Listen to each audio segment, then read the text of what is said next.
Hello friends, এখন আমি পিকনিকে এসেছি। দিয়ে দেখো হচ্ছে আমি খাচ্ছিলাম, ভাই দেখো নুন দিয়ে টানটানি করছে, ভাত দিল, ডাল দিল, তারপর বেগনি দিল, তারপর মাংস দিল। আমার মাংস অতটাও ভালো লাগে না, বাবা খাচ্ছে এখন। তারপর হচ্ছে মা খাচ্ছে, তারপর হচ্ছে চারটি বাবু দিল। আমার খুব ভালো লাগে চাটনি পাঁপড়, এত ভালো লাগে কি বলবো।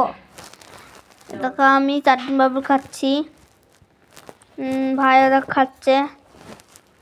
ভাইয়ের সব থেকে ভালো লাগে রসগোল্লা, মা দুটো নিল, আমি কিছুই নিইনি।